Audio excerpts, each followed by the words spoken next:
চারিদিকটা কেমন যেন থমকে আছে। চারিদিকে এত কান্না, চিৎকার, আতঙ্ক আর উই ওয়ান্ট জাস্টিস।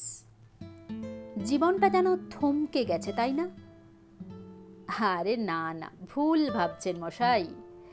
যতটাও স্তব্ধতার কথা ভাবছি ততটাও থমকাইনি আমরা। কারণ ছ্যাঁকা তো আমার বা তোমার গায়ে লাগেনি। আরে ভাই, জীবনটা তো চালাতে হবে। একাংশের মানুষ দিব্যি আজও ইলিশ পাতুরি, মাটন রেসিপি বানাচ্ছে দেখিয়ে দেখিয়ে ঘটা করে। লাইক শেয়ারের আবেদন জানিয়েছে এর মধ্যেও। রিলস তৈরি হচ্ছে ক্যামেরায় চোখ রেখে। দিব্যি ফোনে পর্ন দেখা চলছে। বাসের সিটে, মেট্রোর ভিড়ে কিংবা অটো ড্রাইভারের পাশের সিটে কোনো মতে সেঁটে বসে গা গুলিয়ে ওঠা অহেতুক অকারণ স্পর্শ থেকে নিজেকে গুটিয়ে রাখার সতর্ক ব্যর্থ চেষ্টাও ঠিকই চলছে। মোমবাতির আগুন সর্বোচ্চ আধ ঘন্টা বুকে আগুন জ্বালিয়ে রাখছে, আর তারপরেই ব্যস্ত হয়ে যেতে হচ্ছে নিত্য কাজে। উপায় নেই বলে। কারণ জীবনটাকে তো চালাতে হবে ভাই। তারই মাঝে মিছিলে হেঁটে আসা মা, মেয়ে, বউ, ছেলেকে হয়তো বাড়ির কিংবা বাড়ির বাইরের কিছু মানুষের কাছে টিটকিরিও শুনতে হচ্ছে।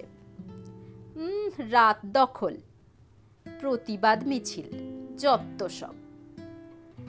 এমনটাও হয়তো ঘটছে যে রাত দখল করে গলা ফাটিয়ে এসে যে মেয়েটি ক্লান্ত, পরিশ্রান্ত, সংসার সামলে মিছিলে হেঁটে এসে যে বউটি বাড়ি ফিরেছে এক বুক সুবিচারের আশা নিয়ে, সেই রাতেই তাকে বাড়িতেই ধর্ষিত হতে হচ্ছে স্বামীর কাছে। আসলে রেপ তো শুধু বাড়ির বাইরেই হয় না, বাড়ির ভেতরেও হয়। অবাক লাগছে এটা ভেবে যে হাসি মুখের রিলস পোস্টের জন্য কেন মিছিলের হাঁটাটাকেই বেছে নিচ্ছে কেউ কেউ। এত বিজ্ঞাপন কাতুরে। অন্য এক নার্সকে দেখিয়ে তার চলাফেরা, তার ডিউটি আওয়ার্সের ছবি নিয়ে ইউটিউব রিলস বানিয়ে মৌমিতা দেবনাথ বলে কেন চালানো হচ্ছে? ও, এখনই তো ভাইরাল হওয়ার মোক্ষম সময়। ছি ছি, কি মিথ্যাচার! এই দগদগে সময়ের মধ্যেও নন্দীগ্রামে এক গৃহবধূকে নগ্ন করে কয়েক কিমি হাঁটানো হলো।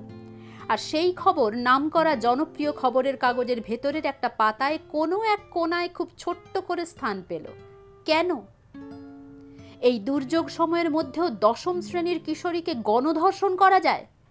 প্রাইমারির শিশুদের অবলীলায় ধর্ষণ করে ক্ষতবিক্ষত করা যায়? কেন? কি করে? আসলে এই জানোয়ারগুলো ভয় পায় না। এত কিছুর পরও এদের বিবেক জাগে না, কারণ এদের কোনো তৎক্ষণাৎ শাস্তি নেই, শাস্তি হয় না। খুলেআম বুক চিতিয়ে ঘুরে বেড়ায় কত ধর্ষক, খুনি আর এই অমানুষরা। এরকম সময়েও কেউ কেউ ভাবছে ফেসবুকে একটা প্রতিবাদী পোস্ট কি লিখব। মনে তো আসছে অনেক কথা, অপরাধীর হয়ে কিংবা অপরাধীর বিপক্ষে, নির্যাতিতার হয়ে কিংবা তারও বিপক্ষে। তবে কি এবার লিখেই দেব সোশ্যাল মিডিয়ায়? যোগ দেব কি মিছিলে? না বাবা, চুপ থাকাই ভালো। সবার বিচার হলে সে বিচার তো আমিও পাবো। সুবিচারের ফল তো আমাকে বাদ দিয়ে হবে না। তাহলে আবার কি দরকার এইসব প্রতিবাদে? ধুর, ছ্যাঁকা কি আমি খেয়েছি নাকি? আমরা বাবু নিরাপদেই আছি। ওই টিভি খুললে একটু একটু ভয় টয় করে আর কি, ওসব ইগনোর করলেই হয়। এখন এত ভেবে টেবে লাভ নেই, যা হবে দেখা যাবে। ছ্যাঁকা তো আমি বা আমার বাড়ির ছেলে বা মেয়েটা খায়নি, তাই না? আর আপনাদেরই কেউ ভাবছেন সারাদিন এত উচ্চপদস্থ দায়িত্ব সামলে পাওয়ার প্লে করে আমি হাঁটবো প্রতিবাদ মিছিলে। কেন ভাই, কেন? আমার কি মাথা খারাপ হয়েছে নাকি? অত সোজা নয়।